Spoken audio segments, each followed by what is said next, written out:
Hey, so I'm sorry that it's taken me like kind of all day to make the time to do this, but I wanted to share with all of you who took my class last night two types of breathing that I personally recommend for you if you want to just give yourself a little extra in terms of your immunity for COVID, or if you feel that you've been exposed to COVID, or if you work in an environment that you might be around a lot of people, it might be a good idea to do this at least once a day.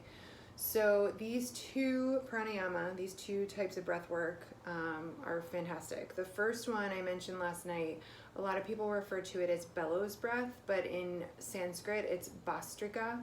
So it's a quick inhale, quick exhale. And as always with all pranayama, you start by just relaxing the body. So I'm sitting upright, I'm on a couch, I'm not sitting with my back perfectly straight. You could, but honestly, I think just making yourself comfortable but upright is the first step. I like to close my eyes, but that's not even really necessary for this. And just take in a nice deep inhale and exhale deeply. Do that again, inhale,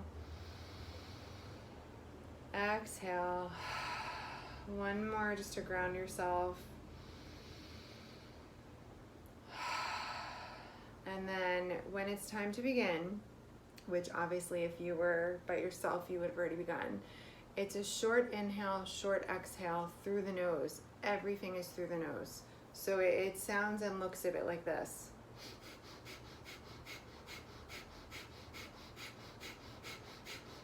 Now, I'm not sure how much you can see on the video because my eyes were closed, but Eli reacted next to me.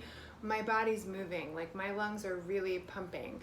My diaphragm is moving. It's a very active breath. So I'll do it again for a bit just so you can kind of get a sense of what it's like.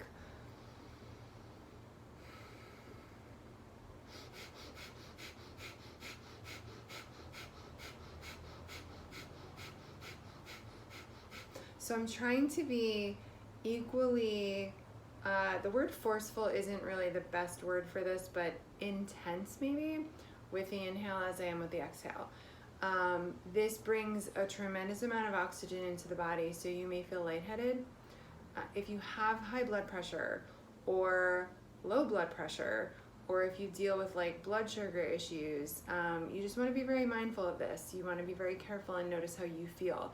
If you have heart problems, you want to be very mindful of how you feel when you do any type of breath work. So what I like to do, and this is just my own personal practice, after a round of, it depends on how many you want to do, maybe 15 or 20 inhale and exhale rounds of this, I sometimes like to add a little kumbhaka.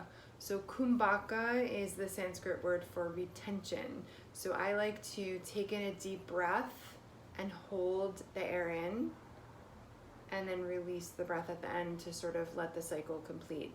That's something I like to do, but again, just be really mindful, especially if you do have any blood pressure issues. Sometimes retention of breath or anxiety, retention of breath can increase anxiety. So the other breath that I would recommend is Kapalabati, also sometimes referred to as the skull shining breath or the breath of fire. So Kapalabati is the breath where you focus on your exhale and you just allow the inhale to be what it is. You're focusing so much on releasing the breath that the body just takes air in. So it's kind of like Bhastrika, but you're not intending to have an intense inhale. You're just focusing on the exhale. So again, I like to start by taking some calm breaths. Really inhaling and exhaling to calm the body and to release the mind, kind of preparing for the practice. And for this one, since it's an emphasis on the exhale, I like to take a deep inhale and begin.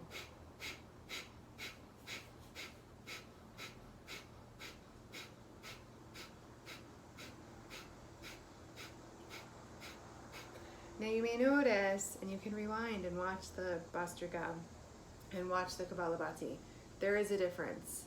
I am taking breath in, of course, but I'm exhaling sharper. It's almost a longer exhale. It's same intensity that I had in Bhastrika, but the inhale is a little shorter than the exhale. I'll do it again so you, at least in my body, that's how it feels. It may be different for you. So I'll do another round just so you can hear it.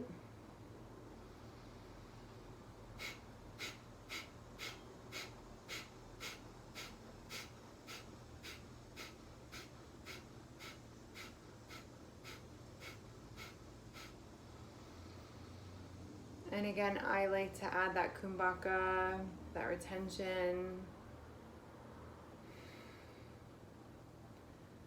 And again, a lot of oxygen in the body, so you may feel a little bit lightheaded. Start small with these practices and notice how it feels for you. If it's something that you feel like benefits you, great. So both of these practices have a lot of benefits. I'll include them in the text of the email. It's not just about immunity for COVID or for any, airborne illness or virus that might be going around. These practices benefit so much. So if you have, this video is 6 minutes so far, and it's because I'm explaining it. If you have 5 minutes at the beginning of your day, it would be ideal. Or maybe right when you get home, maybe when you get back in your car after going to ShopRite, it might be a good time to sort of like really release and let go, tell the body, maybe even consciously say, I let go of COVID. I let go of the mental stress. I let go of the potential physical attachment it may have to me. I release it. So I hope these practices help you. Feel free to share this with anyone if you think that it would benefit them. These are not my own. Yoga is everyone's. So, and I did not create these. They've been around for literally probably millennia. So, as always, I honor the light in you. Namaste.